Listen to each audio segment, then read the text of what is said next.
愛你嘅，你愛嘅，究竟應該點樣揀呢？我諗如果我仲係廿零歲靚妹嘅話咧，可能我同大家嘅諗法係一樣。你咁中意睇主角劉洪兵同風蕭蕭係你會揀邊個？呢兩個男人都好得意嘅。第一個風蕭蕭就係女主角嘅青梅竹馬，係佢個白月光，即係佢哋兩個一齊大。但係喺成長嘅路上咧，你每一次都發現呢個女主角需要人去幫助佢去抵抗外界對佢嘅欺負嘅時候，但係呢個男仔係從來都冇出過嘅。佢最叻咧就係攞住部吉他彈，即係俾佢好多嘅情緒價值，但係冇任何嘅幫助。第二個就係劉洪兵，最終成為女主角老公嘅人，佢係一個官二代，對女主角一見鍾情，死纏爛打，係都要追到手。無論呢個女主角對佢點樣都好，外界幾咁反對，屋企幾咁質疑，佢都係唔理，淨係需要個女主角對佢笑一笑，佢就覺得哇，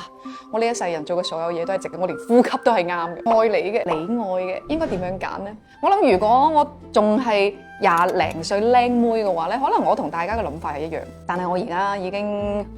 好成熟啦，我個人，我個心態都好成熟，我個睇法係啱啱相反。我哋成日都話咧，即係當你有閱歷之後，你會明白人啊，生存喺呢個世界上係有條件嘅。有一個好真實嘅生存邏輯就係愛情係可以慢慢嚟嘅，但係安穩嘅生活對於條件唔達標嘅人嚟講係好難去憑空想像或者係生出嚟。好多婚姻嘅本身或者真係唔係從轟轟烈烈嘅愛情開始，有好多時日子長咗，感激習慣共同生活嘅痕跡都可能會變成另一種關係同埋感情。而且你有冇發現呢？好得意嘅，女人同男人對於愛嘅理解係完全唔同嘅。女人呢種生物咧好奇怪嘅，相處耐咗佢就會愛你，只要由一開始對佢好，你持續對佢好，你不斷咁樣對佢好，哪怕係佢一開始就算唔係特別動心都好，時間長咗佢都會對你改觀，佢都會覺得哎呀，佢乜都為我好喎。於是乎呢一種好咧就會滲透到女性嘅生活當中，變成女性離唔開嘅一部分。但係男人啱啱好相反，就攞呢出戲嚟講啦，風蕭蕭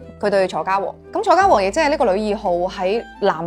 風蕭蕭最失落最兜踎嘅時候拉咗佢一把，幫佢揾工。咁然之後楚家王係放棄咗自己嘅工作，喺屋企煮飯俾男二食。咁但係你要明白呢一種付出，呢一種愛，尤其係風蕭蕭對翻呢個女二號嘅呢一種感情，佢唔係一個堅定嘅被選擇嘅愛，呢一種愛係最經不起日常嘅考驗嘅，佢係一種流動嘅，會消退嘅。若然有第二個對佢好，佢就會跟到第二個走啊。所以時間耐咗，